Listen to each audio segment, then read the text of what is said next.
to introduce myself. I'm a man of wealth and taste.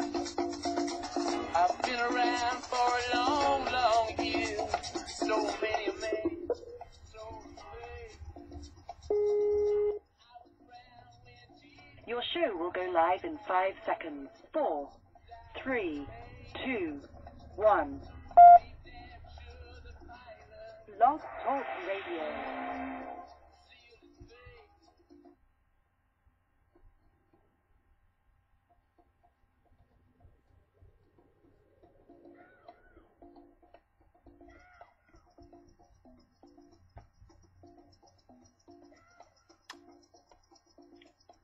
Well, not a real smooth start here, boys and girls. Thanks a lot for being here. My name's Daniel Gray, and this is the Trailer Park Prophet Show.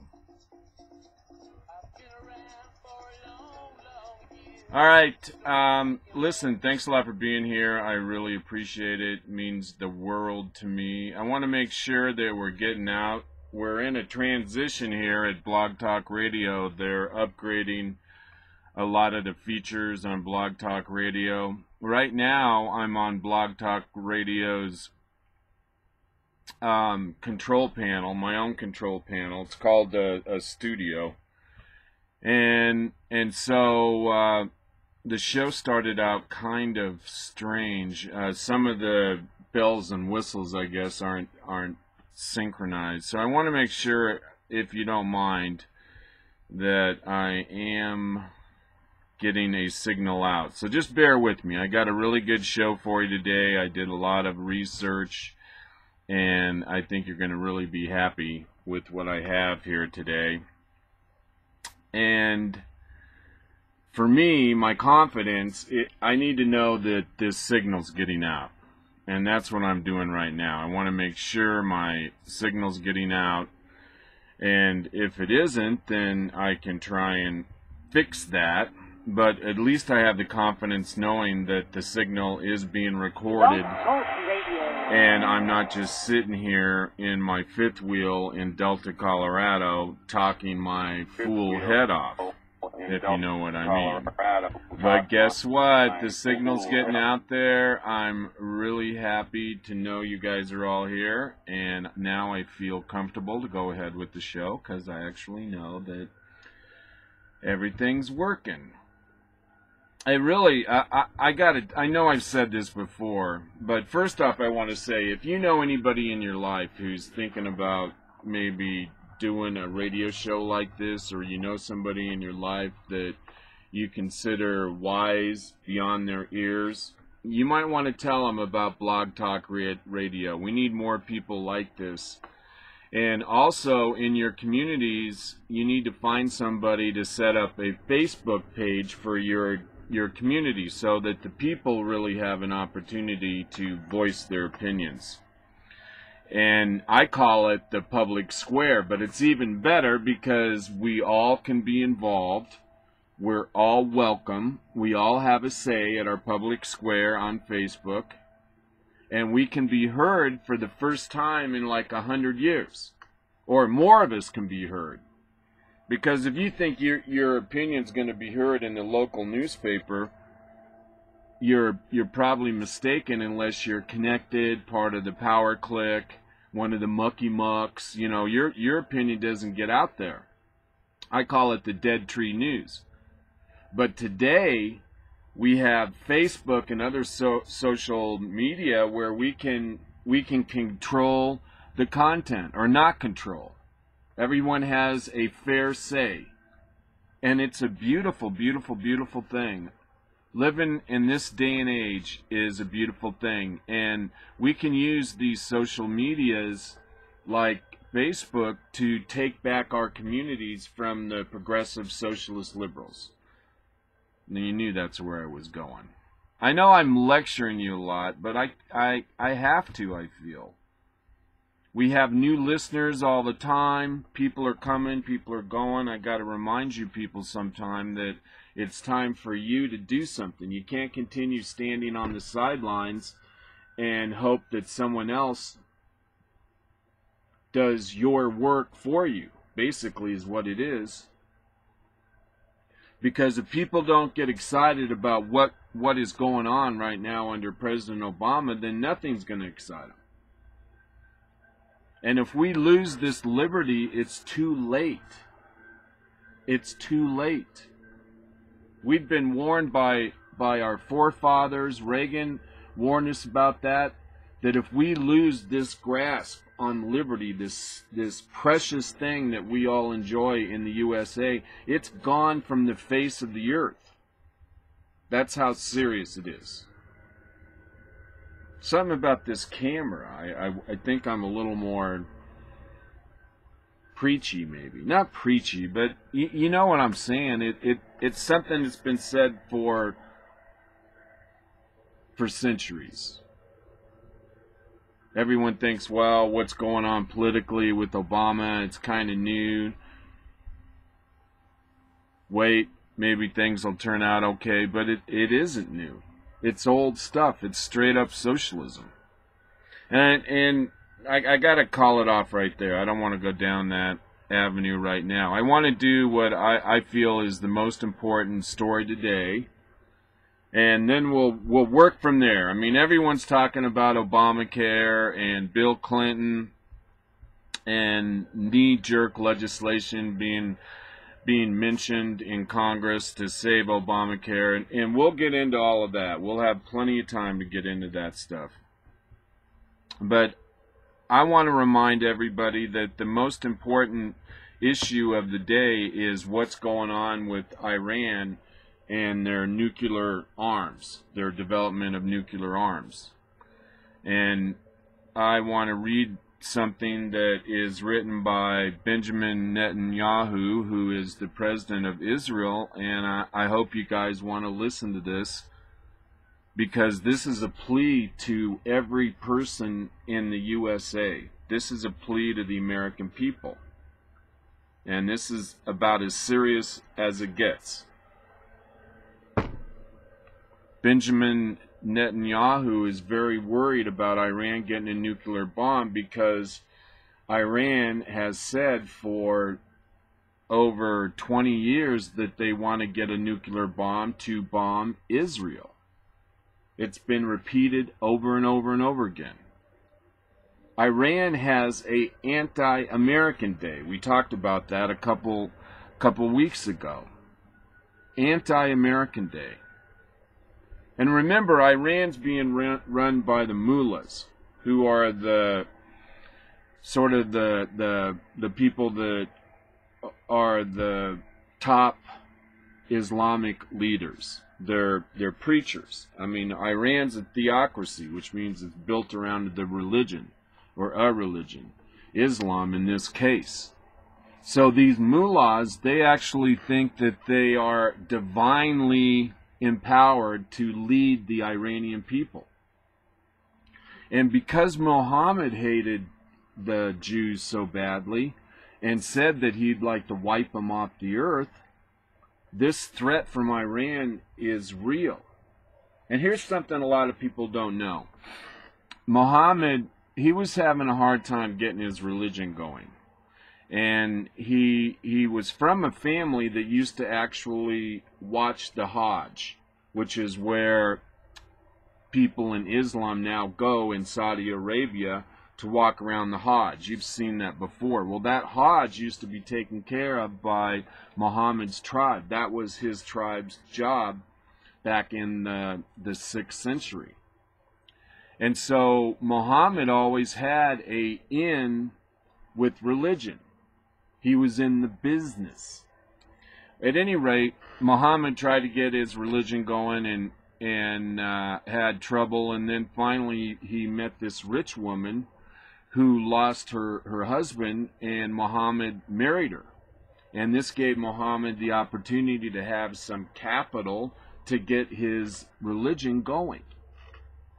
And her business was transportation. She had a string of camels and some contracts, and she would, that was her business, was running goods across the desert on camels. And a lot of times in that area during that time, there would be a lot of armies, private armies.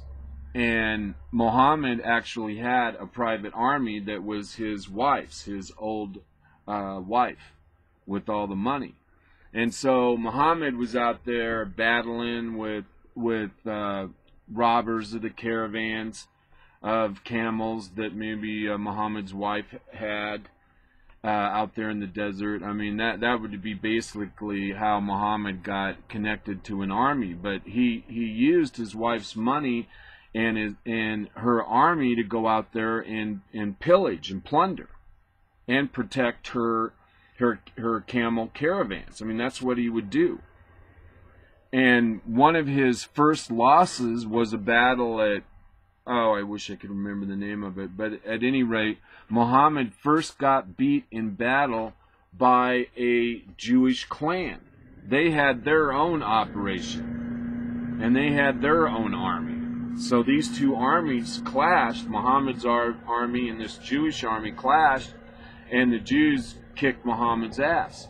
And so that's the beginning of Muhammad's hate of Israel. So that's how far it goes back. It's just important that you understand that.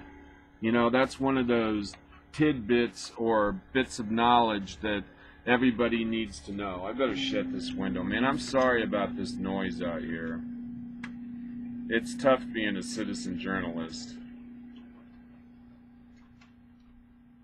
The owner's back in town. He was in Switzerland for a month, and now he's out there busily trying to get all the leaves up. So that's what that noise is. I got a feeling it's going to be over here in a minute. So I wanted to give you some historical perspective that maybe you haven't had before. And I don't think a lot of people have a lot of real good background information on Islam, and that's why I like to bring it to the show, because I think it's invaluable. All right, so anyway, here's a letter from Benjamin Netanyahu, written yesterday or today. He says there's not just two possibilities on the Iranian issue, a bad deal or war. This is incorrect. There is a third possibility, and that is continuing the pressure of sanctions. I would even say that a bad deal is viable to lead to the second undesired result. There is no reason to submit to Iranian dictate. Neither is there any reason to be hasty. Iran is under very harsh economic pressure, and the advantage is with those applying the pressure. It is possible to achieve a good deal to dismantle Iran's military nuclear capability. This cannot be achieved by the proposal now being discussed in Geneva. That proposal would make a gaping hole in the sanctions through which the air could escape from the pressure of the sanctions. Iran is being asked to do very little. All of its centrifuges would be left intact, and not even one centrifuge would be dismantled, and the underground facilities would also remain. This is not necessarily because it is possible to continue the pressure.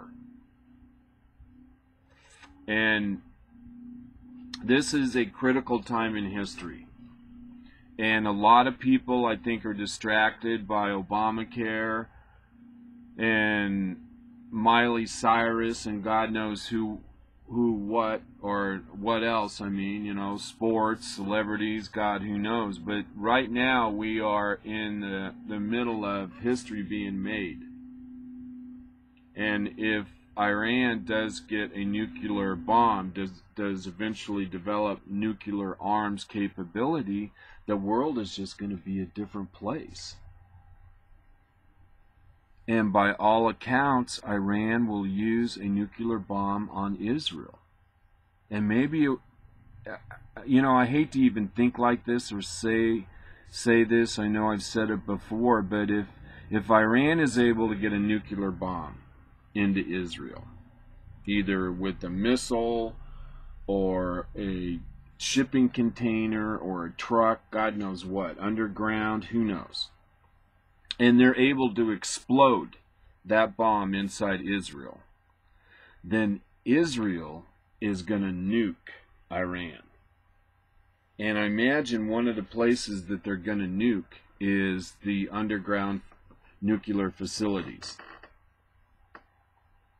And Israel has reportedly 10, 15 nuclear bombs. I mean, nobody really knows. No one really knows how many nuclear warheads Israel actually has, but we know that they do have some, or at least that's always the way this topic is addressed in the world community. So when Israel sends over nuclear bombs to Iran, what happens next? How's the world react? And I don't know. I would say the stock market would crash, but that's the least of our worries. But there would be a lot of people who have died. I guess that should be where our focus goes first, because let's say in Israel there's 100,000 people killed because of an Iranian nuclear bomb, and Israel sends over their missiles to Iran, they could easily take out 6 million people. And these bombs are worse than what was used in World War II in the 40s in Nagasaki and Hiroshima. These bombs today that Israel has are probably 15 times more powerful. So there's going to be whole sections of Iran that are going to be taken out. And I imagine they're going to, who knows what their targets are. I imagine they'll target hardened military sites and try to take out military bases. They'll probably take out wherever the mullahs meet. I don't know. You know, Israel may just tell the Iranian people, get out, we're going to destroy this city, or we're going to do this or that for punishment. And one of the most secret nuclear, I actually have that written down someplace, but there's a place in Iran where the Iranians, the Shiites, believe that the reincarnated Muhammad is going to actually come out of the ground, out of the spring. There's an actual place in Iran that they think that this is where Muhammad's going to come back. And it's called the 12th Imam. Remember, we're talking about the Imams? And they built their strongest bomb-proof, high-tech nuclear facility right next to this place, next to this stream where they think Muhammad's going to come out. And they actually build a highway to this little stream too, because once Muhammad comes through the stream and appears, then all the people of Iran are going to flock to this town. I wish I had the name. I'm not going to look for it right now. I got off track a little bit. All right, let's see here. I thought this is really big news. I was glad to see this, although I'm worried this is a smokescreen. I'm always worried about things being smokescreens. I got burned a few times, and now I have to be really careful. But this story comes from the Washington Times, and it was written by David Sherfinsky and Stephen Diane, and it says Speaker John Boehner said Wednesday that House Republicans will not enter into negotiations with the Senate on the massive immigration bill, effectively killing chances this year for a broad deal that would legalize illegal immigrants and rewrite the legal immigration system. Boehner said, by the way, who is Ohio Republican, said the House will operate on its own timetable and won't be rushed by President Obama's suggested year-end deadline or the looming 2014 elections, though he said he does still want to take some action on immigration. And this is what he said today. John Boehner, Speaker of the House, he says, "We've made it clear that we're going to move on a common sense, step-by-step approach in terms of how we deal with immigration. Mr. Boehner, Ohio Republican, told reporters on Wednesday, quote, "The idea that we're going to take up a 1,300-page bill that no one has ever read, which is what the Senate did, is not going to happen in the House. And frankly, I'll make clear, we have no intention of ever going to conference on the Senate bill." So this is really good news. If this stands, this is excellent news. And remember, I was telling you last week that, or actually 4 weeks ago, that Harry Reid said that if the House takes up the Senate immigration reform bill, that there'll be a conference committee and that the Republican House will be forced to go along with the Senate immigration bill. And he's saying this, John Boehner's saying that this isn't going to happen. And he's saying it in a way that everybody's going to hear. This is in the Washington Times. So this is really good news. But I have to say, it's only good news for now. And quite frankly, any immigration bill, in my opinion, ought to start by securing the border. And there should be a double fence on our side of the border, and it should be defended, and we should make it a national priority, and I don't care what it costs. You can't be a nation unless you can defend your border. And after that border's been secured for 5 years, then maybe we can start talking about allowing some of these people that are here in the country illegally a pathway to citizenship. And I'm not even sure, why should they even get citizenship? Why should they be allowed to vote? You know, talk about another constitutional amendment that we the people need. There ought to be a constitutional amendment, I guess we got to go to that extent, that says that if you manage to get into this country illegally, that you can never vote. What would be wrong with that? I mean, I'm telling you, if we're going to protect this liberty, people are going to have to start growing backbones. They truly are. And it has to be you. You're one of those people. So anyway, good news. But see, this could change. This means nothing's going to get done between now and Christmas, which we knew that already. All right? So this could just be Boehner using the opportunity of a deadline or lack of time in the rest of 2013 to act like he's standing up to the president. That's how cynical I am. And I don't think we should do anything on immigration reform except what I mentioned that I would be for next year in 2014. If the Democrats want to go out there and campaign on immigration reform, they know they're going to lose, because we've looked at the numbers. We've talked about the numbers here. 70% of the people out there believe that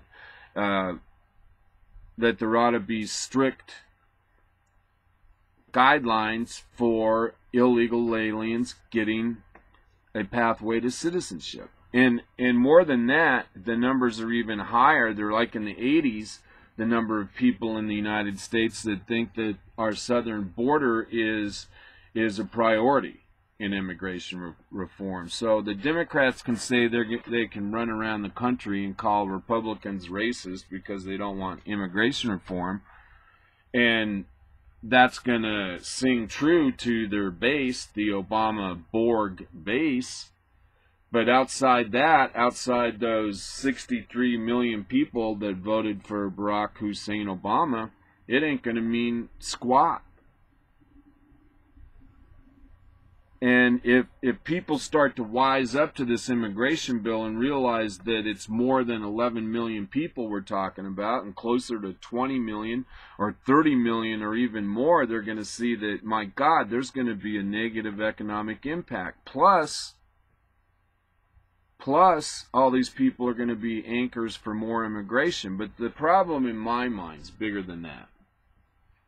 And that is the type of person that would violate our law as far as immigration has got a personality flaw. Maybe they're not worthy of becoming citizens of the U.S. or even living here. I mean, generally in this society, we try to encourage rule of law, people adhering to the law, because we don't want to live in chaos. And people that came into this country illegally obviously don't have respect for our laws. And worse than that, they're making fun of us. If you don't think the Latino community is not making fun of us gringos and our American society for allowing them to come in here and giving them special standing in our society, if you don't think that they're not laughing at us, if that they don't have disdain for us, they think we're a bunch of wussies, then you're sadly mistaken. You really are. There's a lot of disdain for America because we're so weak. It's Machiavellian. It's hard to respect somebody that's weak. And so we have generations of individuals in this country who have in their heart that America is weak. It doesn't have a backbone.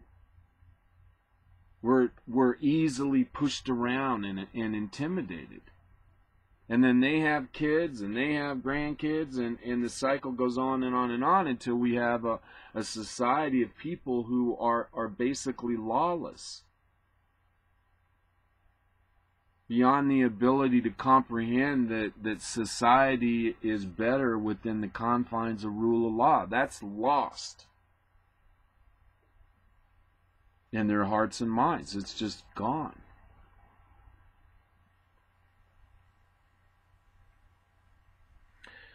And at some point, we're going to pay the price.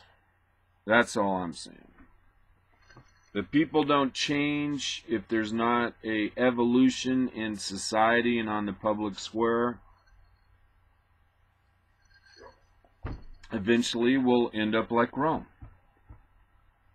I guess that's the bottom line.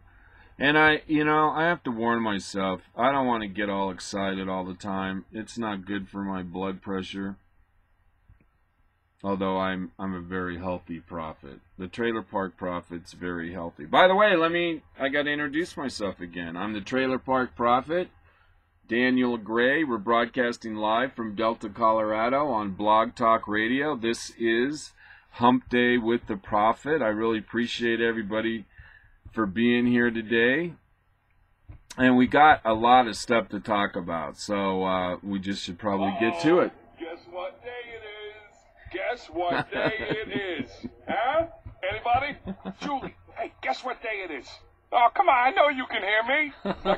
Mike. What day is it, Mike? Listen, guess what today is? It's Hump Day. Woo-hoo!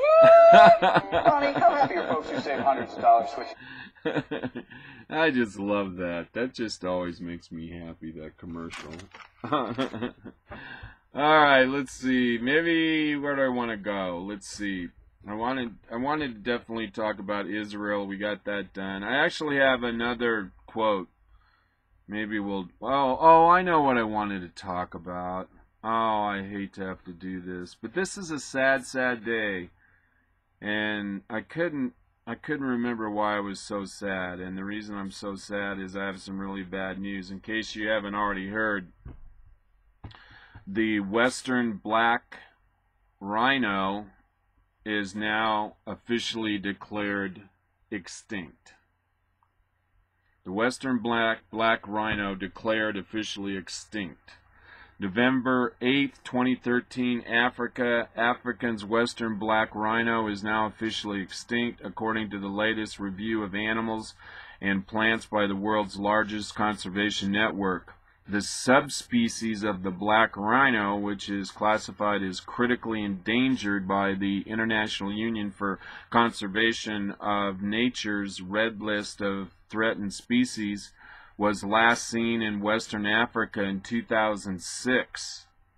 the IUCN warns that other rhinos could follow, saying Africa's northern white rhino is teetering on the brink of extinction. That's so sad. While Asia's Javan rhino is making its last stand due to the continued poaching and lack of conservation. In the case of the western black rhino and the northern white rhino, the situation could have had very different results if the suggested conservation measures had been implemented. Simon Stewart, chair of the IUCN Species Survival Commission, said in a statement, "This update offers both good and bad news on the status of many species around the world. These measures must be strengthened now, specifically managing habitats in order to improve performance, preventing other rhinos from fading into extinction." Stewart added, the IUCN points to conservation efforts which have paid off in the southern white rhinos subspecies, which have been seen populations rise from less than 100 at the end of the 19th century to an estimated wild population of 20,000 today. This is from CNN. I would think, though, don't they have black rhinos in captivity? I guess not. I mean, wouldn't you think that somebody would have tried to capture some black rhinos? But I guess not. I mean, the headline is Western Black Rhino Declared Officially Extinct. That's pretty clear. All right, let me go to my notes here. Yeah, you know, I got some numbers here. I've been all over this Obamacare thing because that's the big story, and I'm trying to drill down and find out more information and understand the numbers. And I have what I think is pretty close to the numbers that we're talking about here in terms of who's insured and who's not insured. Now, remember back when President Obama was talking about Obamacare, he was talking about how we had to provide for insurance for the uninsured. And I think probably that's what most people thought Obamacare was all about. Obamacare was a way to right a wrong that was in our society, that being 35 million people in our society that didn't have health insurance. And I'm certain that's what most people thought Obamacare was going to be all about, but we now know that's not the case. And just for your own edification, my estimates are that 15% or 15 to 18 million people in the United States are the people that have individual insurance policies. And these are the people that we've been talking about that have been losing their individual insurance. But they only make up between 15 and 18 million people. They had the private plans. And then the majority of the plans out there are plans that are provided by the employer. And I figure that those plans are roughly 120 million people in the United States have these, or more, have these employer-sponsored type health insurance plans. Alright, how did I get to there? And then roughly about 85 million people are on what's called a private plan, but it's a private plan that's offered by the employer. And I didn't realize these plans existed, although actually I did know, but I kind of forgot about them. I remember Gates in Denver had one of these kinds of plans, and now I remember now that there were other companies that had these same kind of plans. And they're basically a self-insurance plan. The business would just say to its workers, look, we're going to take care of your health care needs. And a lot of times they'd set up a clinic at the factory or the office, and they would screen and do preventative medicine and wellness checks and stuff like that, and then they would triage them to the specialist, and the employer would pay all the cost. It's called self-insurance, and some 85 million people in the United States have these private plans. But what you need to know, if you're in one of these private plans and you're worried about Obamacare, right now these plans are not covered under Obamacare. So if you have one of these private plans offered by your employer, you're in good shape. In fact, the Democrats very much don't like these plans, and there is a movement afoot in Congress to try to cut these plans out. And so you just need to know about that. Now, the other 120 million people that get health insurance from their employer, they just pay an insurance company.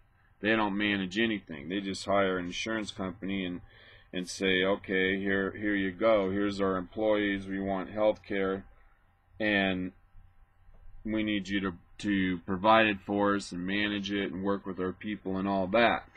And then it's close as I can tell. Roughly, there are 65 million people on Medicaid and Medicare. Roughly. And so that roughly, all those numbers wind up to 305 million people. And that gives you sort of an idea about where everybody is. But the big worry here is the people that have their insurance through their employer. That's why President Obama delayed the employer mandate, because that has your biggest chunk of people. And had Obama not delayed the implementation of the employer mandate, then there would be stories of 10, 15 million people now that don't have insurance. And here's the other thing too that was brought up. I think I heard Rush talking about this. You know, we were talking about the private plans, the individual plans that people are buying, and they're losing that insurance. But a good point is that we know the number of plans. All right, now it's reported in the media that since October 1 that there's been 5,000 health insurance plans that have been canceled. 5 million. 5 million health care plans have been canceled since October 1st. But the important number is how many people are on those plans. A lot of those plans would have had a husband, wife, or wife, and husband, and kids. So the number, or the average out of 5 million plans lost, is probably 3 people would be the average on those plans. So it's a lot more than 5 million people that don't have insurance. It's probably closer to 15 million people that don't have insurance. Every time we hear about these plans, or 15 million, yeah, every time we hear about these plans canceled, we need to remind ourselves that these plans represent a family unit. Or worse, maybe. I mean, it could be a little company. Man, that's bad news. This thing is really falling apart fast. I mean, this is really interesting. I've never seen anything just disintegrate so fast in all my life. In fact, let me stay on this topic.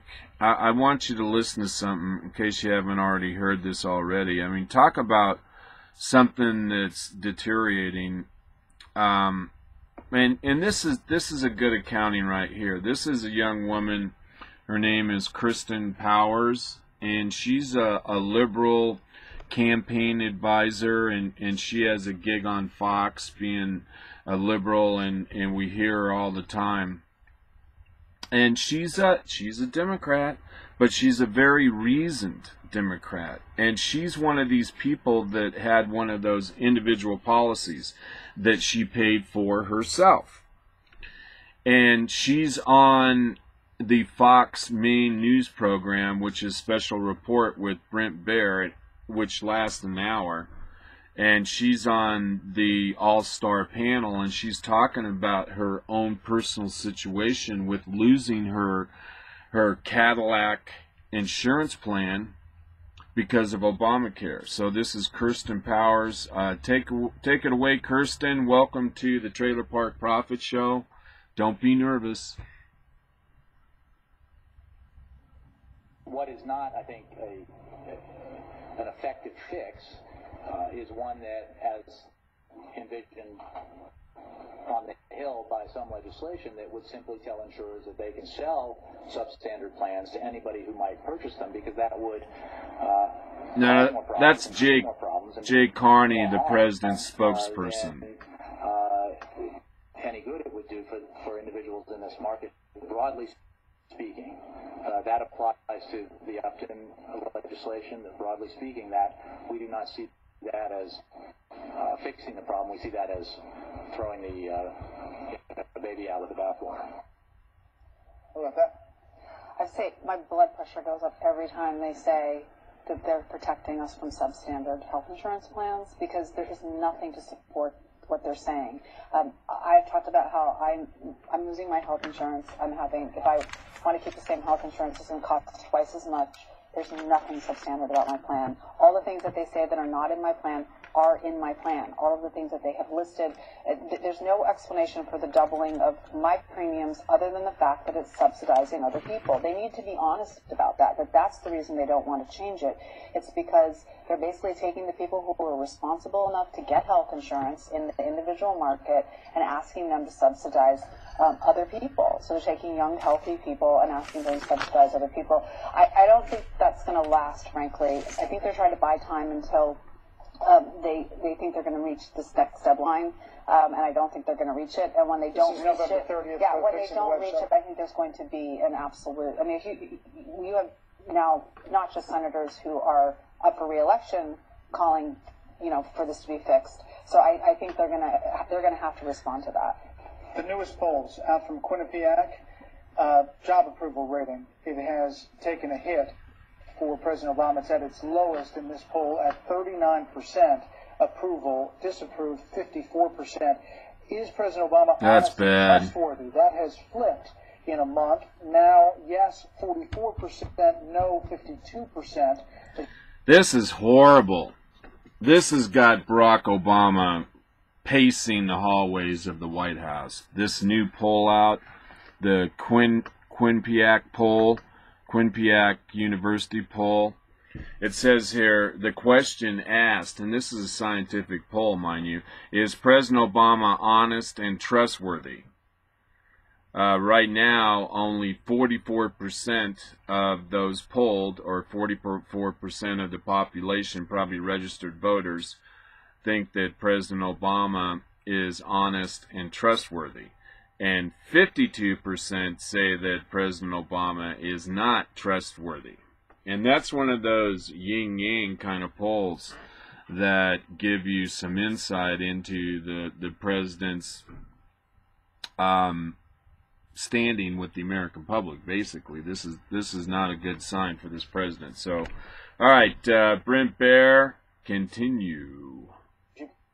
Flip from October.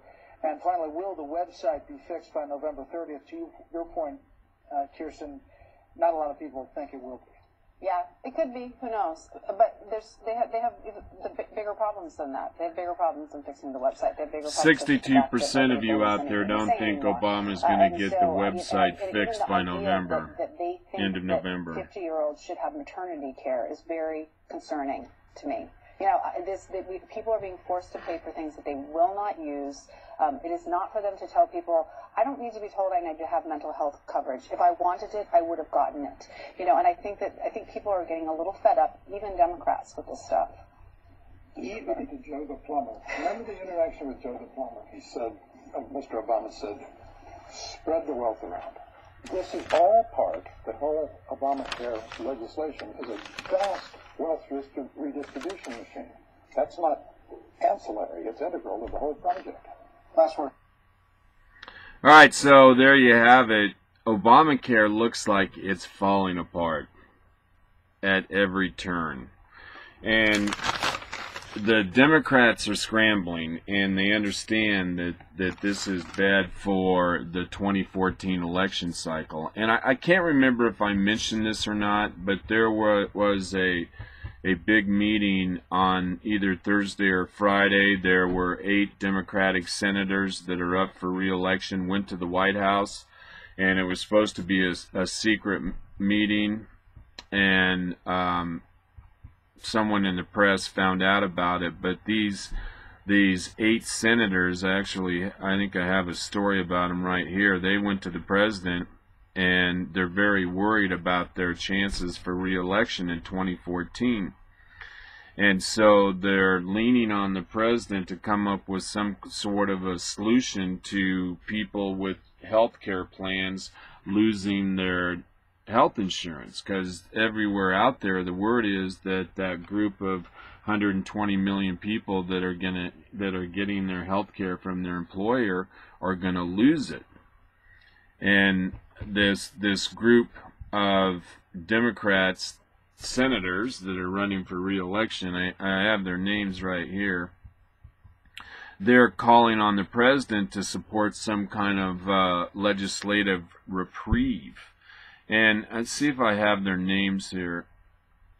No, there's more than that. There's 1, 2, 3, 4, 5, 6. Yeah, there's 12 Democratic senators now that want the president to come up with some kind of a fix to this disaster of people losing their health insurance. 5 million people to date. And I'll tell you that here's what's going on with it. There's one proposal from the House from a Congressman Upton, and basically what this proposal would do would essentially tell the insurance companies that they can't cancel anybody from their program. And if they have canceled anybody from their program, the 50 million policies that have been canceled, the insurance companies now have to reinstitute that coverage for those people. And this is maddening. I mean, this is actually business in reverse. And then Senator Landau has a proposal that actually does the same thing or suggests the same thing, but there's teeth in it. They keep saying there's teeth in Senator Landau's bill, and we don't really know what those teeth are. And some political types are out there worried that the Republicans are going to get themselves in a situation where they get caught holding the bag.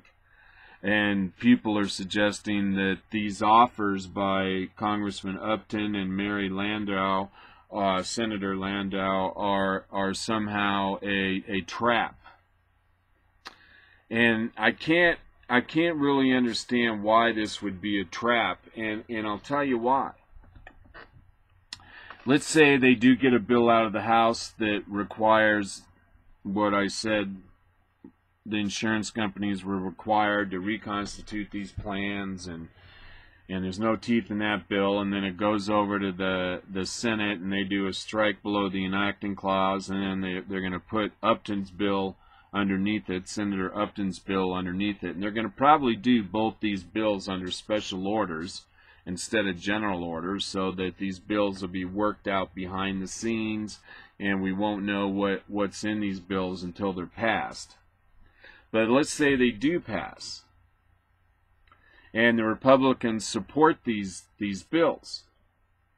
The worry is that then the Republicans are going to wind up saving Obamacare. And if the Republicans don't support this save, then they're going to look like the villains. And so Rush Limbaugh and others are worried that this ploy is going to somehow be a trap for the Republicans. And I have a different take. My take is that, for one thing, they're going to have a hard time getting this through the Congress.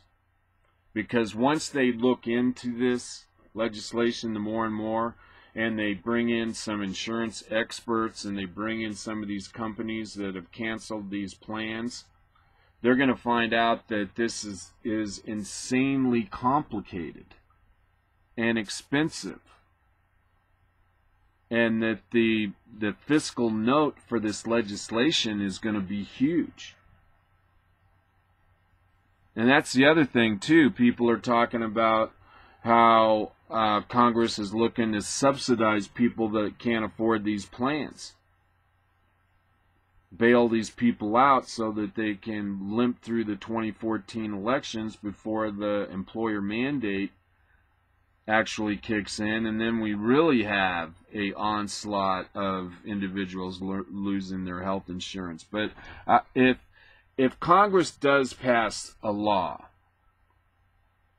that says that these insurance companies have to reconstitute or reinstitute or reactivate these health insurance plans that were lost, the 5 million, it's going to go to the Supreme Court.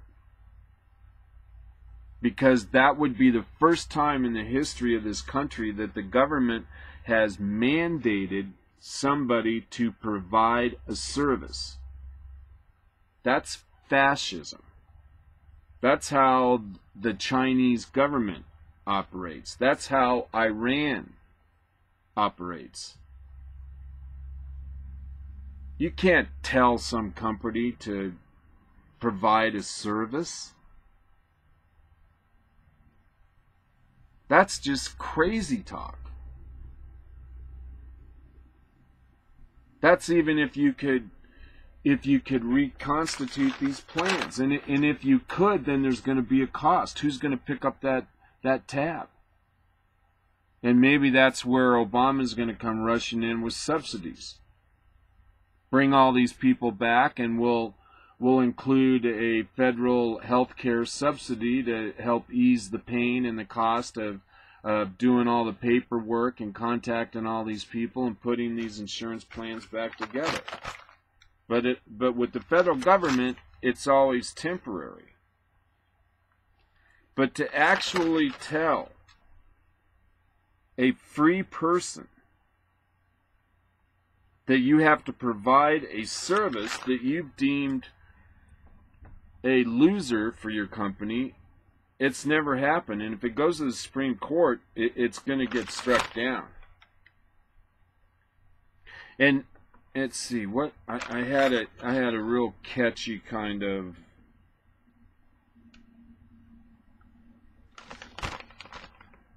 oh, maybe it's on the back. No, it's not on the back. But my funny thing was that it creates a new kind of capitalism. It really is communism. If you're telling somebody that they have to provide a service, it really is it's out of control. It's not the country that we're supposed to have. I mean, the government shouldn't be able to tell an insurance company or any other business to do something, to engage in economic activity. It's crazy. And I think the Republicans will be all right. And even though I'm painting a pretty dire scenario here, if they do implement some kind of reform like this to Obamacare, basically what that would do is negate the effectiveness or ineffectiveness of Obamacare, or at least it would negate and slow down the creeping socialism into our healthcare system. If you were to say, okay, look, you have to, if you this is for real now, you know, if you like your insurance policy, you can keep it, then that means the death of Obamacare. If what President Obama said repeatedly is true, that under Obamacare you can keep your insurance policy and you can keep your doctor, if that really does become true, which Obamacare prevents from happening, and they do amend this bill to allow for people to actually keep their insurance policy and doctor, then that effectively kills Obamacare. So either way, I think you win. I really do. I honestly think people haven't thought this through. You know, they're so knee-jerk in Washington. I mean, most of the legislators in Washington, they did not read this bill. It was impossible for anybody to read the bill because Obamacare was passed on special orders. It was worked out behind the scenes. Harry Reid, the President of the Senate, announced that Obamacare 3590, H.R. 3590, was going to be voted on. And they basically gave the senators a copy of the bill, gave them a few hours to look over this 2,300-page bill, and they were required to vote up or down on a bill that they hadn't read. And now, here they are in a situation where these Democratic senators can't get reelected because people are understanding exactly what Obamacare's all about, and now people are understanding that they've been lied to by omission, and they're contacting these senators, and they're angry. And these are the same Democratic senators that voted for Obamacare, campaigned for Obamacare. And now they want reprieve from Obamacare because they can see that it's destructive to their voters. But they're more concerned about what it's doing to their political career than they are concerned about what it's doing to their constituents. That's what I take away from this that makes me just sick. These 8 Democratic senators, they're worried about their political futures more than they're worried about the future of their constituents' health care. It's a real profound observation. And others have made it. I mean, I'm not trying to suggest I had an epiphany, but I just see this as a way to look into these people's hearts, really, and how good we've made it for these people in Washington, and why we need to change the Constitution, I guess, to say that Congress has to abide by the same laws as its citizens, for one thing. And then there shouldn't be any kind of retirement for anybody in Congress. It shouldn't be an occupation. It should be public service, and you shouldn't be given health care, you shouldn't be given these high salaries, and you shouldn't get retirement. I mean, a congressman who serves one term, 2 years, gets $35,000 for the rest of his life a year. And the more seniority you have in Congress, the more money you get in retirement, and plus you're in the Cadillac health care plan. That should all be done away with. That's inexcusable. There's no way in hell that our public servants should be living so high on the hog. It's just wrong. And if we don't amend the Constitution to do things for the people instead of for people's political careers, then we really truly get what we deserve. And right now, it doesn't look really good. A lot of these people are in the game because of all the trappings of power. That's why I sincerely think what we ought to do is have Congress in some big box warehouse and have folding tables and folding chairs, and do away with having meetings in the Capitol. We should make these people do their work in warehouses with folding chairs and tables. Take away the ambiance of the U.S. Capitol and make these people sit down and do their job. And I know I'm kind of being flippant to make my point, but it would make for better legislation. They weren't sitting up there in their big fluffy chair and people waiting on them hand and foot. it goes through their head. They become unreasonable. All right, you're listening to Daniel Gray. I am the Trailer Park Prophet, broadcasting live on Blog Talk Radio. This is Hump Day with the Prophet.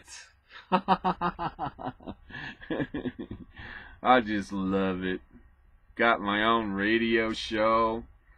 I got tens of thousands of people listening. It's pretty cool, man. That's all I can say. It's pretty cool.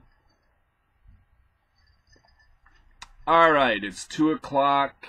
It's a little bit overcast here in Delta, and we might be getting some, I don't know, maybe some moisture. I don't know. Hard to say. Oh, I got some Colorado stories. I got some good stuff for you today. Okay, now this is something that's been on my mind. This story came out yesterday. And basically it's about Bill Clinton. And Bill Clinton was on this obscure blog, and he was asked about the rollout of Obamacare, and President Clinton weighed in, and it's really the talk of Washington right now.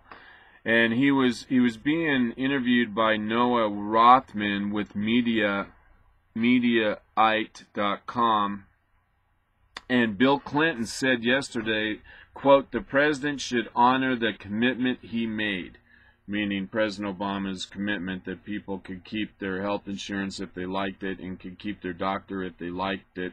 And also remember, President Obama said that your individual policy would go down by $2,500 a year. Well, President Clinton came out and said that he thinks that President Obama should honor his commitment. And in case you don't have the political gene or you haven't been around a lot of politics, this would be categorized as a big old can of whoop ass on President Obama by ex-President Bill Clinton. This was very deliberate. This was calculated, and it was measured to exact a pound of flesh from President Obama. This is a real major event in the world of history. It says here in this article by Noah Rothman, President Bill Clinton admonished, I love that word, President Barack Obama on Tuesday in an interview with the Ozymandias over the number of people losing their health care plans who were assured that they could keep them if they were happy with that coverage. He advised the president to keep his promise, which would probably require seeking administrative fixes to a law's strict grandfathering regulations. Clinton cited one person he spoke with recently who told him that the new plan he received as a result of the Affordable Care Act was cheaper when he needed health care, but he still balked at the idea of having to pay for the expensive coverage he did not feel he required. Like, why would Bill Clinton need maternity care? Only with Obamacare does a man have maternity care and birth control. Okay, and to finish up, Bill Clinton said, "So I personally believe, even if it takes a change in the law, the president should honor the commitment the federal government made to those people and let them keep what they got," said Clinton. So here again, he's asking for a change in the law, just like we were talking about Senator Andal and Congressman Upton. So this is a huge deal. This is a big kick in the teeth for Barack Obama by Bill Clinton. It's really remarkable. I can't ever remember in my lifetime anything this big. I mean, this is a huge deal. And it shouldn't come as any surprise. I mean, everyone's talking about how Bill Clinton's wife, Hillary Clinton, is eyeing the White House in 2016. Now, if this could be a way to provide some coverage for Hillary, this obviously separates Hillary from Obamacare. And that's the other thing, the other takeaway, or another way you can kind of look between the lines. This allows for some separation between Hillary Clinton and Obama and Obamacare. I mean, this could be, this is, to me, as I look into my plastic crystal ball, it's right here, you can't see it. When I look into it, I can see that this was planned, calculated, and basically what it tells you is that Obamacare is most likely going to be more trouble than it's worth, and it's going to wind up being a yoke around many Democrats' necks. And so all you can do is just enjoy the train wreck, I guess. But here's Bill Clinton talking to Noah Rothman. All right, President Clinton, welcome back to the Trailer Park Prophet Show. Take it away, sir. We're glad to have you. You're a true American. Third problem is for young people mostly, but not all young, who are in the individual market whose incomes are above 400% of poverty level. They were the ones who heard the promise, if you like what you got, you can keep it. I met a young man this week who has a family, 2 children, bought in the individual marketplace. His policy was canceled and one was substituted for it that doubled his premium. Now, I asked him, I said, same coverage? He said, yeah. And I said, but are your co-pays and deductibles the same? He said, no, they're much, much lower. So he said, in the years when I used health care, I might actually save money. But he said, you know, we're all young and we're all healthy. So I personally believe, even if it takes a change in the law, the president should honor the commitment the federal government made to those people and let them keep what they got. What's weird is the music. How in the hell did the music get in there? Oh, this is really interesting. I'm telling you, President Obama is madder than hell about this revelation. And it was interesting that President Clinton decided to do it on this small platform, this Noah Rothman with Mediaite. It's MEDIAITE.com. And rather than go on to MSNBC or talk to the New York Times or some other big news outlet, President Clinton decided for whatever reason to do it on this small platform.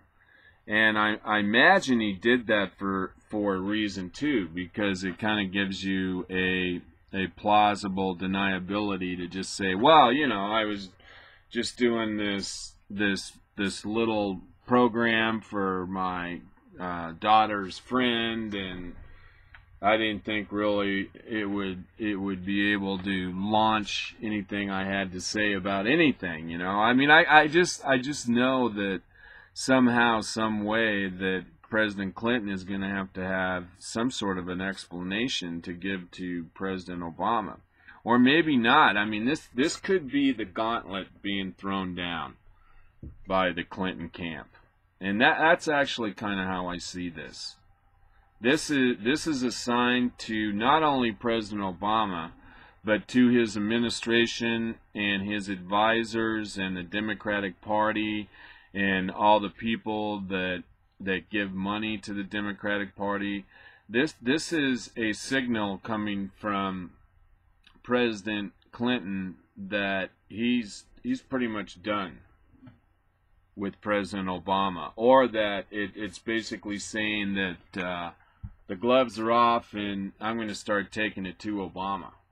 Or it probably means, probably more accurate is that it basically opens up hunting season on President Obama, And at least it lets everybody know that when President Clinton feels like punching Obama, he's going to do it.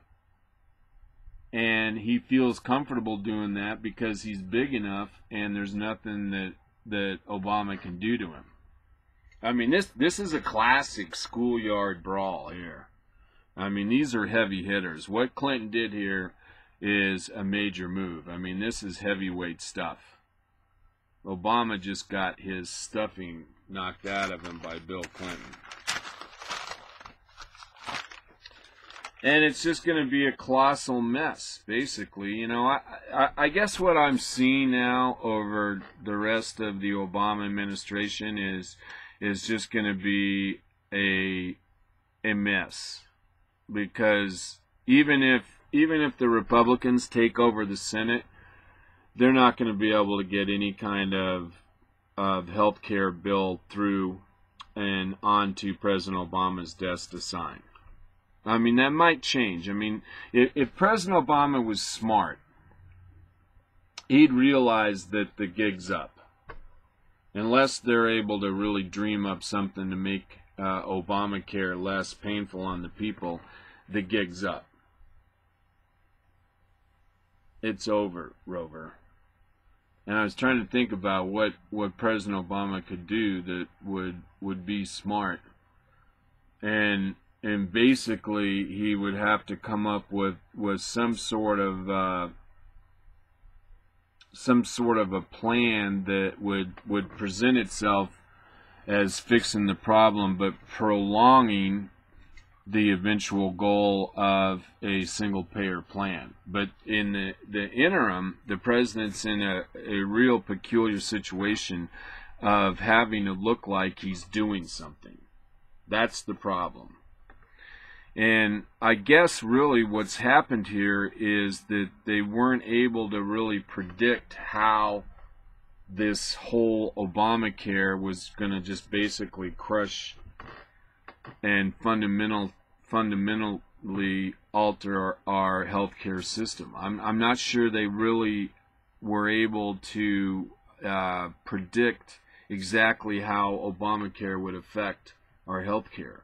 And that's the sense I have here, that these people probably didn't really know what the hell was going on. You know, that old adage, I've said it before, don't give credit to malice what you should credit to incompetence.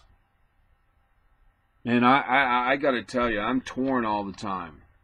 Particularly here with this Obamacare, which is the biggest government program in the history of mankind. I'm caught with constantly trying to assess the motivations of the progressive socialist movement, and I got to tell you, I don't know if they are truly just incompetent or evil. I mean, it's really hard. And I guess really all you got to know is that whatever these people are doing with Obamacare, it ain't right because it ain't working out, because now there's 5 million people without health insurance thanks to Obamacare. And the other thing too, the numbers are going to come out today. In fact, they're probably out already. We're finally going to find out exactly how many people have enrolled in Obamacare. And we already heard that it's under 50,000. Under 50,000 people have enrolled in Medicare, and most of those 50,000 have actually enrolled in Obamacare. They supposedly have gotten on to the state exchanges and been able to sign up for Obamacare, but I think they may be enrolled, but they may have not actually indemnified a contract. That's the other thing. We're not going to find out, okay, how many people have signed up and how many people have actually been indemnified and gotten an actual health care policy. I bet that number is even less than 50,000. And I told you guys, remember back when Kathy Sebelius, the head of Health and Human Services, the head of Obamacare, gave her testimony before Congress? I told you she'd screw up, and she did. She gave away the number of enrollees last week or week before last to a Democrat congressman who was asking her questions. I told you at the time, and she inadvertently told him that there were 37,000 enrollees into Obamacare 2 weeks ago. I told you she screwed up. And now today we're going to find out that it's somewhere under 50,000. And what's terrible is that during that same period of time, there's been 500,000 people. Is it? Yeah, 500,000 people have. Is it 500,000 people have signed up for Medicare? And that's one of the problems with Obamacare, is going to force a lot of people onto Medicare. And that's free to the person. But yet that's a cost to the states, because the states administer Medicaid. That's why that's why 30 states declined taking increased money from the feds for Medicaid, because they knew that the increased enrollment that they would have to incur would only be paid for by the feds for 1 year. And then the states would be stuck with all these Medicaid enrollees. But there's more people that have enrolled in Medicaid than there have actually enrolled in Obamacare. And those numbers are coming out today. So everything's kind of heading the wrong way. And then there's 5 million people now that don't have any insurance. And I was thinking about how it is that you can have what I'm calling now compulsory health care. We have compulsory education. Compulsory means that the state has a law that you have to go to school. That's what we have, compulsory education. Every kid in the U.S. has to go to school from kindergarten to 12th grade. It's called compulsory. Means you have to do it. And now we're in a situation where we actually have compulsory health care. You have to have health care insurance. Oh, here's a story I thought was kind of interesting. Patagonia, God, what was it they were dealing with? I can't remember what it was, but the clothing maker, Patagonia, they're involved. What were they involved with? I should Google this and check this out. But at any rate, my point is, I can't remember what it was, but Patagonia had recently decided to take a stand on a political issue, which I guess is really their right, but they were going to take what I would say is a liberal stand, and that shouldn't come as any surprise. But this is just interesting, because I was writing 10 years ago about how when fashion becomes hate, and I noticed that in my community of Crested Butte in Gunnison, that the mucky mucks, the movers and shakers, the power clique people, the progressive socialists that run all the institutions in Gunnison County, most of them wore Patagonia. And I also noticed that a lot of the liberal bumper stickers are on Subarus. And so I pondered for a while, and that's when I came up with the concept that when hate becomes fashionable. And I noticed how the people that wore the Patagonia and were all trendy and everything, they were the ones, for the most part, that really hated George Bush. In fact, they had Bush dementia syndrome. All you had to do was mention George Bush, and they started drooling on their Patagonia coat or sweater. But that's where I came up with my concept, when hate imitates fashion. And here's Patagonia.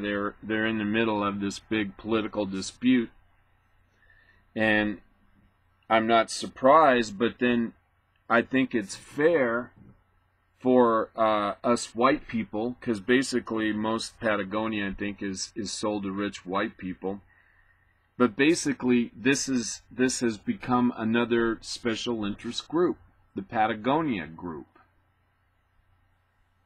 Because they're mostly liberals, a lot of them are trust funders, and I mention this because it illustrates how easily we can determine which side people are on. Because wearing Patagonia, in a way, is like wearing a military uniform. So when you see them out there in society, you can pretty much just think to yourself, my God, there's one of the enemies of our liberty. I can tell because they're wearing Patagonia.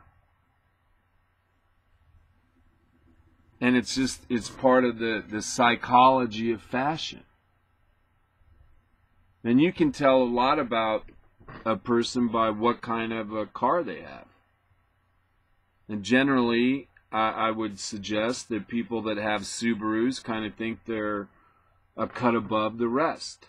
They have more money to spend on a car than the average person, and Subarus are a statement. I'm a Subaru person. All right, let's see, where was I? Moving on. This is interesting. In Colorado, there's a discussion now about whether or not hunters can use drones to find their deer and their elk, their game. Now, that's a visual. You're thinking, here's some homeboy out there in the forest with his 4x4 pickup and his 380 Magnum whatever gun, and he's looking into a TV screen while he manipulates the controls to allow for his drone to go up and down the mountainside with the camera looking for elk or deer. What do you think? Is that fair? Is that really hunting? Should that be allowed? Is there something morally or ethically wrong with using a drone to look for game? I don't really know. This is kind of a new subject. I haven't been able to really come up with an opinion. But I do kind of see this development as rather profound. I see this as sort of how would you? It's kind of a test for society. I mean, decisions on whether or not to allow drones to look for game is emblematic of, I guess, who we are as a society. I guess how we decide on this kind of says who we are as a society. And really, I hate to be off the cuff. Well, I'm going to hold decision. Actually, I don't know. You know, in my own mind right now, I'm vacillating. On one hand, I feel like you're given a even greater balance to the hunter by letting them use the drone. Somehow you're taking the element of hunting out of the equation. You're given a even increased advantage to the hunter, and somehow I guess that's immoral, wrong. Except that if you look at hunting as a way for man to subside, as a way for man to perform a life of subsistence, being sustainable, then providing the man a leg up in the hunt, it seems reasonable. I mean, if the man can go out there and get his meat without as much effort, then there's going to be a savings in the man's time. He's going to use less fuel driving his truck up and down the mountain road. And so that's a component too. And if the man really is allowed by society to go take and cull an animal for his own benefit and utility, then why not have a leg up? I don't know. We'll be talking about it in the future, I'm sure. But I thought it was kind of interesting to talk about. Let's see. What am I doing here? Okay, I got that. Let's see. New York Post said today in a headline piece that Obamacare website most likely will not be open on November 30th.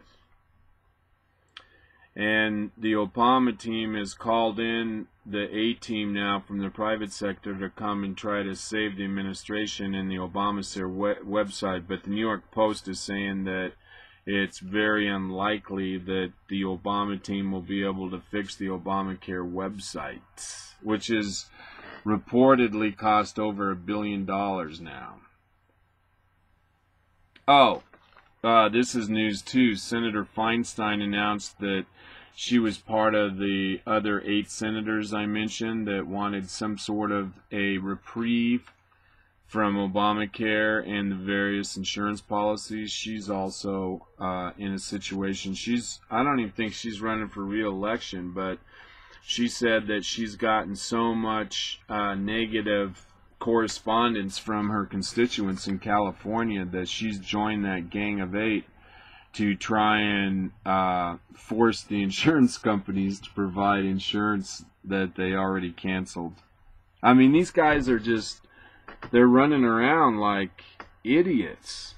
You know, I look at these senators, these Democratic senators, and they're kind of like blind mice in a bucket. You know, they're running around, you know, they're trying to fix something that they already screwed up, and they've come to the reality now that Obamacare is horrible for their constituents, and they're beside themselves, scurrying around trying to figure out a way to keep Obamacare from imploding. Oh, and then there's 2 committees today going on. These are kind of real important issues again about Obamacare, and the House, I think it was the House, that has a oversight on Homeland Security Committee. That's what it is. And it looks like that there's all kinds of security holes in the Obamacare website. And it looks like it's a hacker's dream.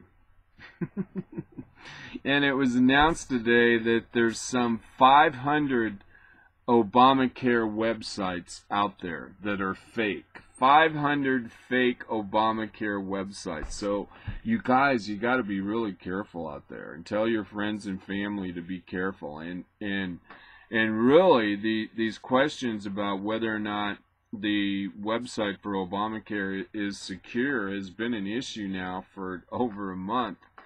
And really, I would be afraid to go on there. I actually tried to go on there, and I may have even been on one of those fake sites and not even knew it. But eventually I got thrown off, and now I'm thinking I'm afraid to go back onto the Obama Healthcare website. And I don't think I'm going to go back on there for, you know, well, obviously I got to wait to the end of October, but I'm going to wait until some people come out there from, you know, like one of these computer security places that say, look, it's okay to go on to the Obamacare website. You know, I want to see the president go on there with his family.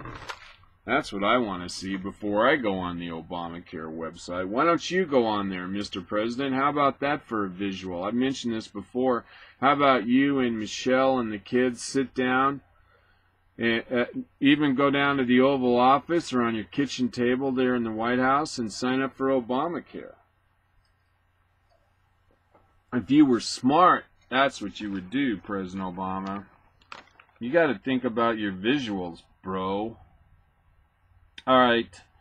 So anyway, there's a committee about that's going on right now as we live and breathe, looking into security. And then the other committee, I believe, was in the Senate, and they were trying to get the actual eggheads, Henry Chow and some other Oriental dude, to come before the committee and testify about what in the world is going wrong with the Obamacare website. And this one guy, he said he couldn't make the meeting. This one dude who was responsible for fixing Obamacare, he said he was too busy to meet with Congress. He's so busy trying to write code and do all the things he has to do to bring Obamacare online. He couldn't make it to the congressional hearing today, and of course that kind of made people wrong. This is kind of funny too. I meant to bring this up when I was talking about Clinton a little ways back, but President Obama has called President Clinton his secretary of explaining stuff. Which is kind of sad, because every time Obama gets upside down on an issue, he really has brought in Bill Clinton to kind of go out there on the stump and explain to people what the hell's going on. But now it looks like President Obama has lost some loyalty with Bill Clinton.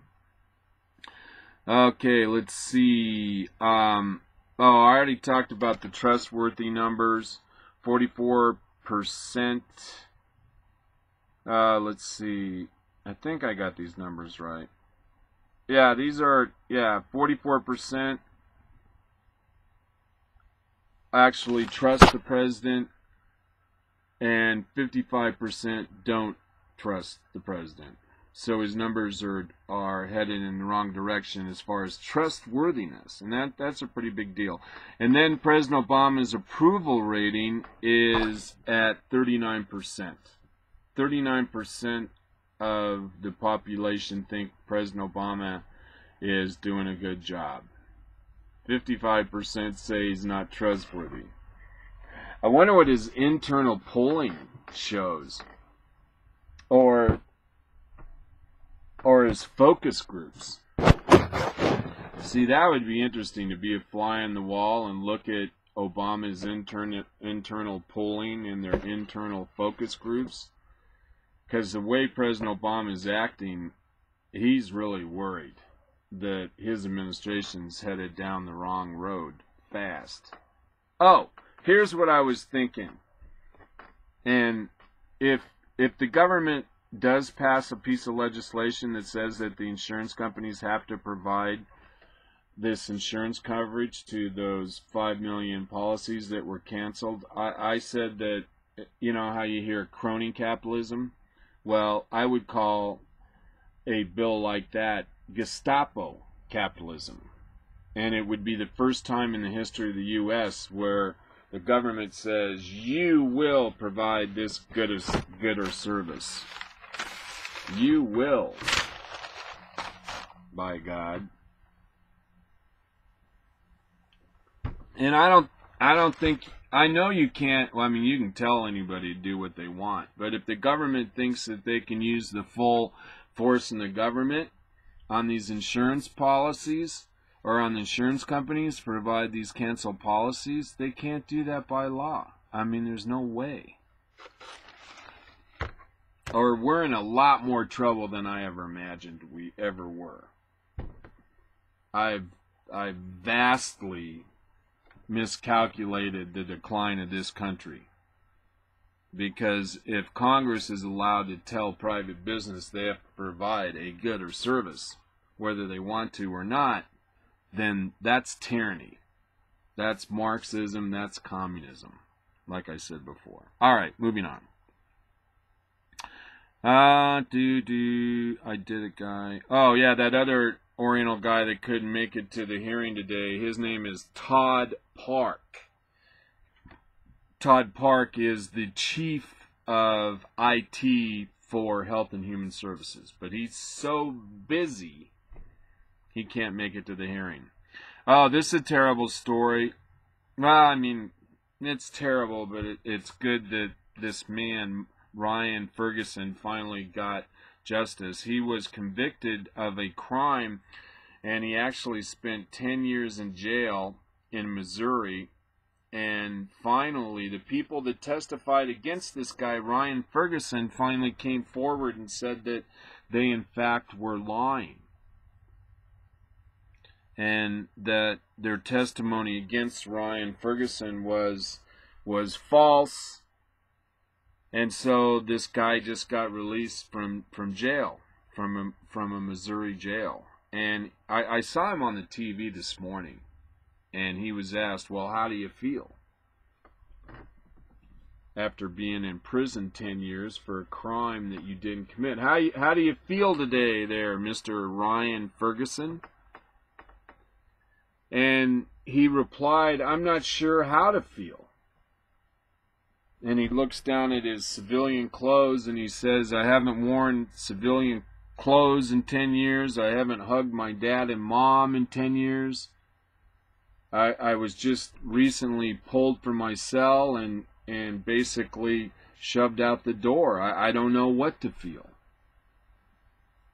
It was such a dramatic change in Ryan Ferguson's life that he said, I'm unable. I'm not capable of even rendering an opinion. He says, I don't know that it may be all reversed and I'll be back in jail wearing orange. He doesn't know what to think. Interesting response. But I'm glad Ryan Ferguson actually got his freedom. And there was another guy a couple weeks ago, kind of the same thing. Black guy. And he had been convicted by some false testimony, and he too had spent time in jail and recently got out. So it's a horrible thing. It's a travesty of justice, and yet it's just part of trying to have a justice system. When you think of the number of people who are falsely accused and found guilty and sentenced, that number's really low. I don't know what that number is, but I doubt it's even 1%. I doubt 1% of the people that are convicted and actually serve time in this country are so convicted because of false evidence or that these individuals are actually not guilty. I doubt that's the case in very many convictions. But it just comes with unfortunately, it's just part of the human experience, and I think I'll just leave it at that. Let's see, moving on. I know what I was going to do. Let's see, what do I got here? Do I want to do this story or not? And let me talk about this a little bit. This is kind of fun. There was a situation recently. This man was a coach of this high school football team, might have even been junior high, and he told the kids that if they won their division, that he would take them to Hooters. And I think these kids were junior high, maybe they were high school, I'm not really sure, but it was a big brouhaha in this community.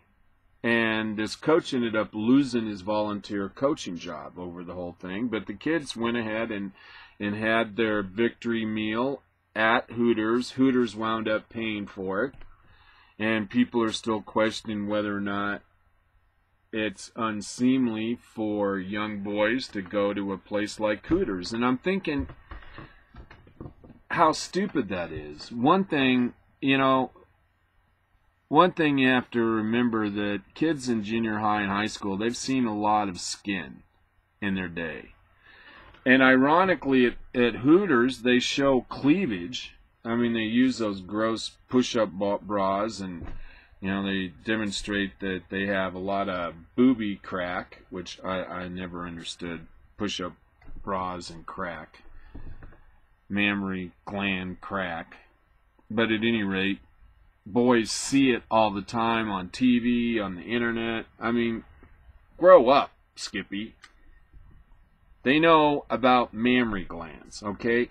And then the bottom half of the Hooters girls, they wear pantyhose. And if you're a connoisseur of legs, you don't like pantyhose. You want to see beautiful, fair skin. But at Hooters, at least they did the last time I went there, and every time I see them on TV, they wear pantyhose. So even though it represents the skin of the leg, it's not really the skin of the leg. It's covered up with nylon. And is it an inappropriate place to take a school football team? Yeah, probably. I mean, when it really gets down to it. But it isn't like some sort of a major violation in my mind. It really isn't. But what I felt was interesting was that it created such a hubbub in the community. And that's why I did this story. I thought it was an interesting story. And this is what time is it? What do we got going here? You know what? I should probably make sure that the signal's still getting out. I get so caught up in the show, sometimes I don't check. And I don't know if I should have some callers. Why doesn't somebody call in? If you want to call in and talk to the Trailer Park Prophet, you can do that. All you got to do is call 646-716-8506, and you too can talk to the Trailer Park Prophet. I mean, how much fun would that be? That's something you could talk to your kids about, your grandkids, your great-great-grandkids, about the day you called in to the Trailer Park Prophet show. Oh, wait, I better make sure I get all these stories done. Oh, okay, here's one story I got to do right now. Spike Lee. I'm not a big fan of Spike Lee because I think he's basically a race baiter and he's kind of a prick. But during the whole deal over Trayvon Martin down in Florida, remember that? The Trayvon Martin deal where he was inadvertently shot by George Zimmerman, and Zimmerman was found not guilty by a jury of his peers. At any rate, Spike Lee during this time tweeted that,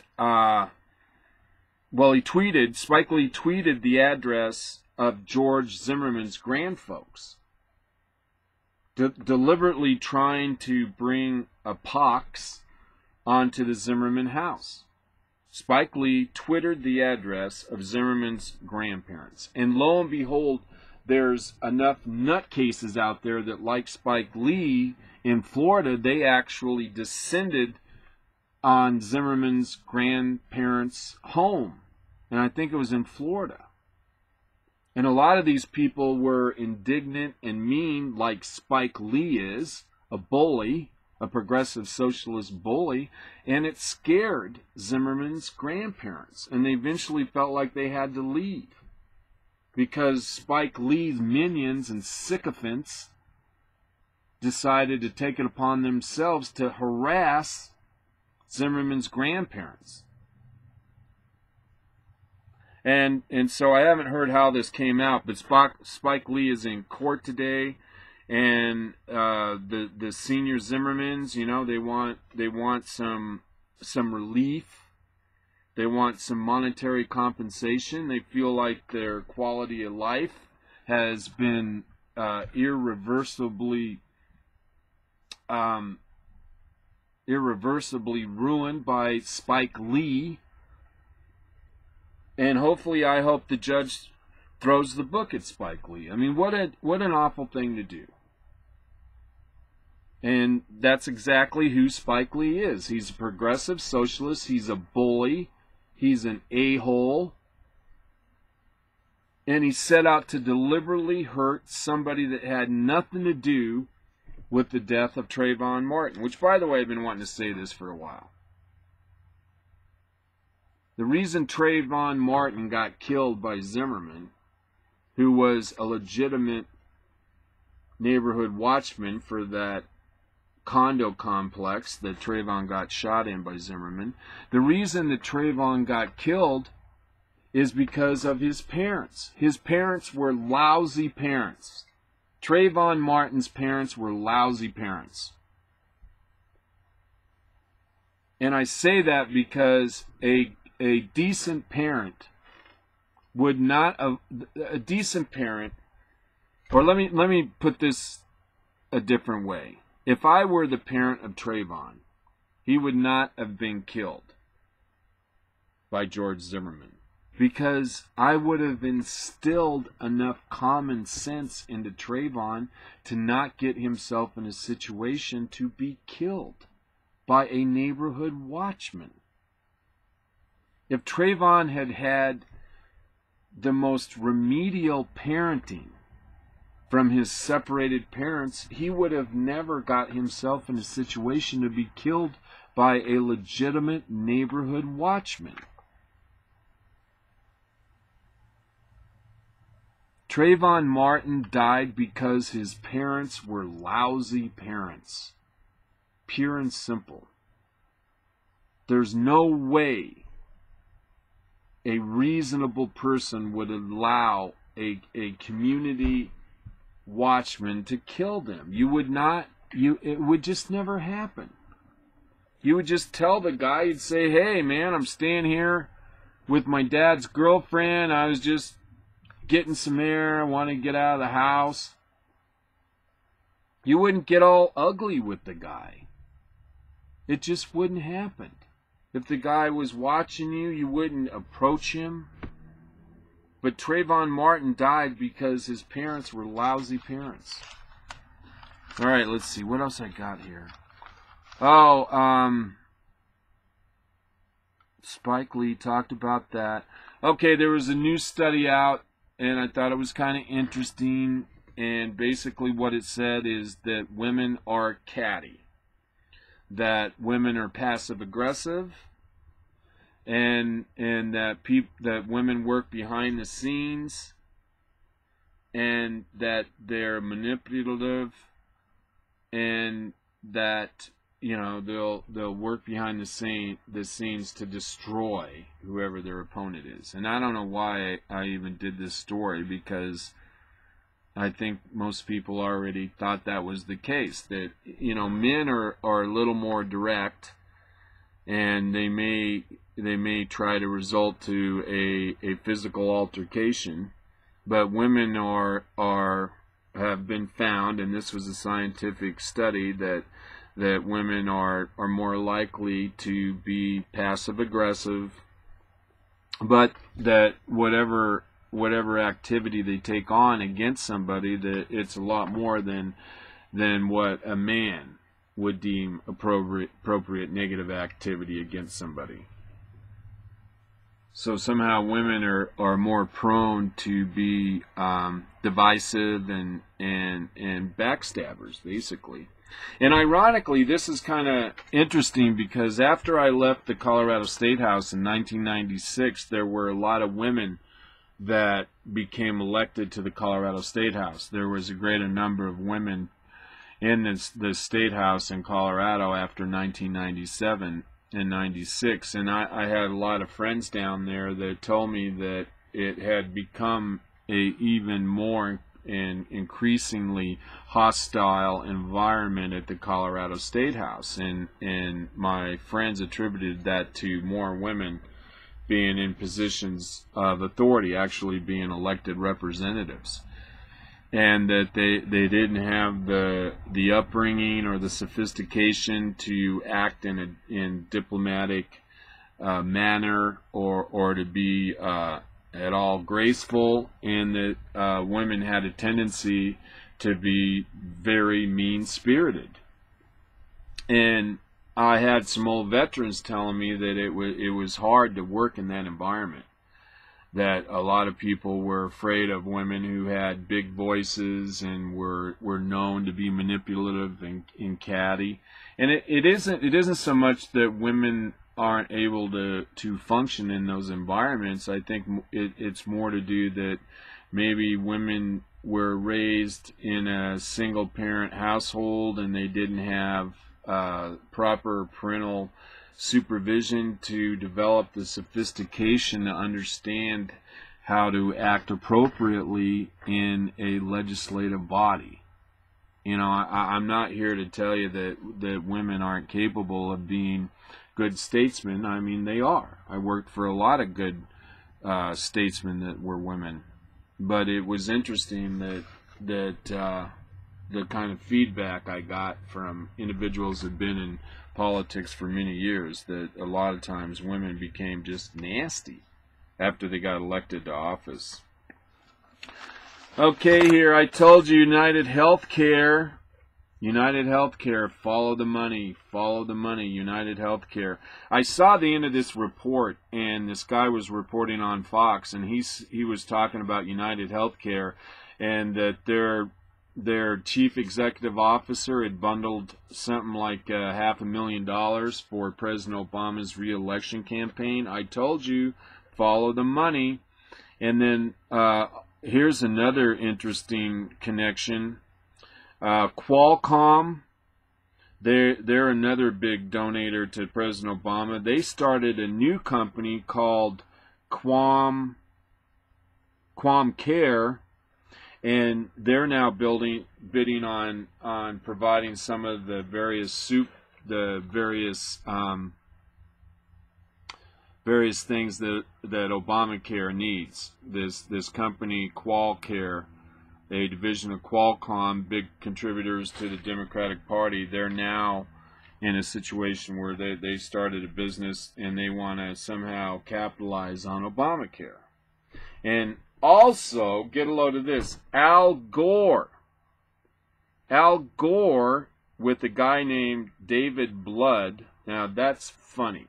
You have Al Gore and David Blood and Gore. These two guys started a company called Evercore. And Gore reportedly has, or this company that Al Gore and David Blood own, have a 27% stake in a healthcare company that's going to do business with Obamacare. And it's called Evercore. And so, like I said, follow the money, and you can find out really what motivates these political actors to vote the way they do. Oh, let's see here. Oh, well, did you see this? South Park now has done a cartoon about how awful Obamacare is. So not only are the late night talk show hosts turning against President Obama, now he has the cartoon characters of South Park making fun of Obamacare. Let's see here. What time we got? We got 8 minutes left. Oh, the Pew Center. The Pew Center. They do a lot of scientific surveys. They say that Chicago has a pension crisis. No surprise here. They report that Chicago has a $15 billion shortfall in their retirement program for their public employees. And Moody's and two other rating agencies have already downgraded Chicago this year. New York Mayor Bloomberg did nothing about the public employee pensions of New York public employees, so that system is on the verge of collapsing. Let's see, Oregon Obamacare policy website not ready. Let's see, National Network Against Fraud, and then again the Obama navigators for the individuals who are being hired to help navigate people through Obamacare. There's no criminal background check. That might be changed, although I doubt it. Let's see,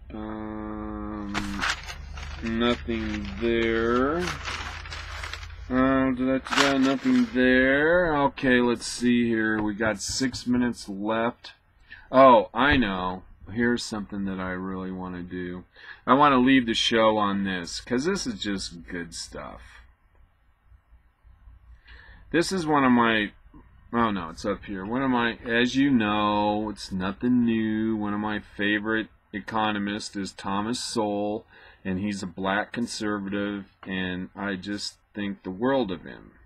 I honestly think the guy is quasi-genius, but he's genius in a way that is very attractive. A lot of times you think of, or at least I think of, geniuses as kind of being odd birds or kind of quirky, and I see none of that with Thomas Sowell. But he wrote here recently, listen to this, I think this is just beautiful. He says, if you have always believed that everyone should pay by the same rules and be judged by the same standards, that would have gotten you labeled a radical 60 years ago, a liberal 30 years ago, and a racist today. Thomas Sowell. If you have always believed that everyone should play by the same rules and be judged by the same standards, that would have gotten you labeled a radical. And now you get labeled a racist.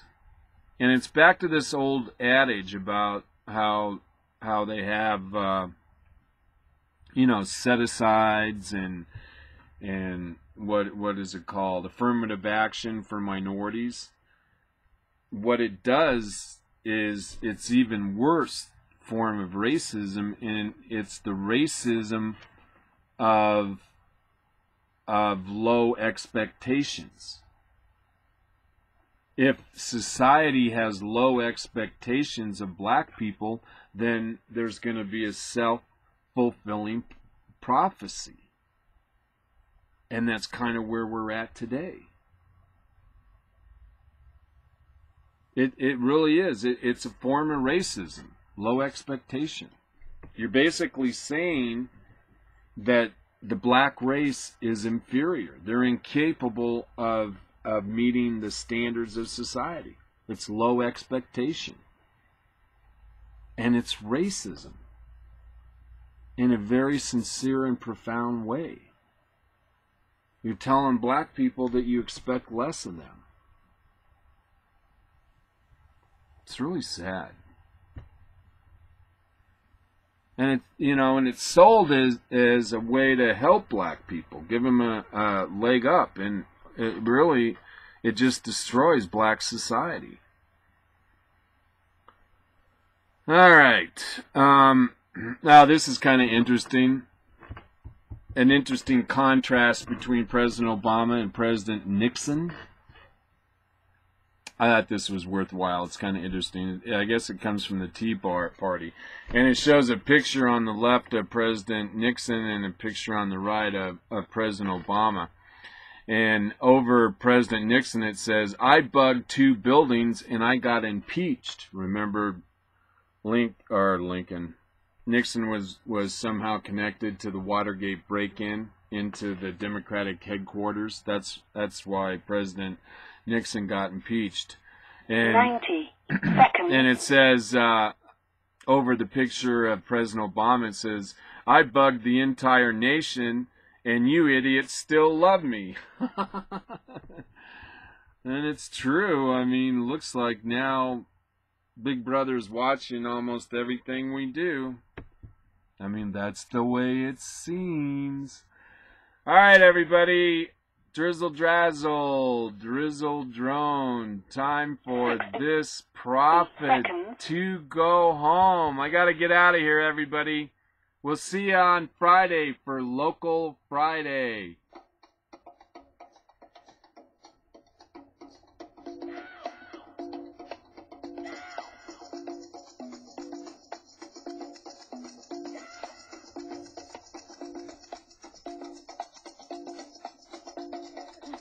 Symphony. Sympathy for the Devil. Please allow me to introduce myself. I'm a man of wealth and taste. I've been around for a long, long year. So many a man, so to play.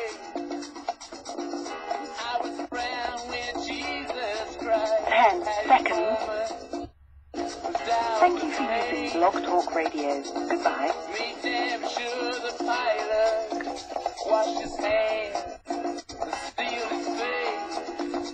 That's a wrap, everybody. Thank you.